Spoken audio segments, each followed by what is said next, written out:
আমার বান্ধবী আজকেও লেট, মানে আমার দাদার বিয়ে থেকেও বেশি ইম্পর্টেন্ট ওর দাদার বিয়ে, মানে আমার বান্ধবীর বেশি ক্লোজ, সে এখনো এসে পৌঁছায়নি, বাট আমি বসে আছি। কি করছো ভগবান জানিস, প্রত্যেক জায়গায় লেট, কৌশিকী প্রত্যেক জায়গাতে লেট। আমাকে বললো এতক্ষণ ওনাকে বিয়ে বাড়িতে পৌঁছে যাবে, আর আমি এসে ওর জন্য ওয়েট করে বসে আছি। ওর নামও নিশান আমি খুঁজে পাচ্ছি না, দূর দূরান্তে ওদের কোনো বাইক নেই, কিছু নেই।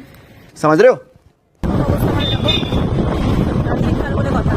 সবে সবে আপডেট পেলাম বিয়ে বাড়িতে নাকি মোমো ফুচকা সবই হয়েছে। আপডেটটা কে দিয়েছে? ইয়ে লেট করে আসে সেই মেয়েটা। ও আমি তো ব্লগ করছি, সরি। ও প্রত্যেকটা ব্লগে ক্লিপ নিতে ভুলে যায়, কিন্তু মোমো ফুচকা ওখানে স্টল দিয়েছে, আমি এখানে বসে কি করছি আমি জানি না। पर्दा जो उठ गया तो असली रूप बाहर आ जाएगा। পড়ে যাবে।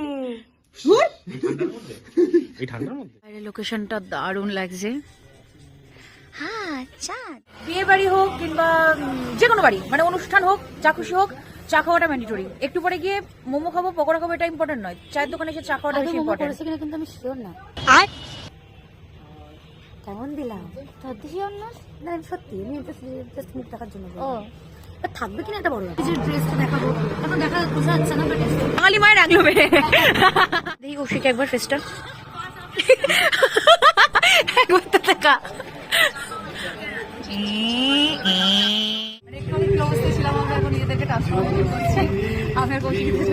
আমি করলাম এতক্ষণ দাঁড়িয়ে, এখন আমি করছি, ঠিক করলাম, গাড়িটা করবো, গাড়িটা করতে পারিনি, খুলে ফেলবো।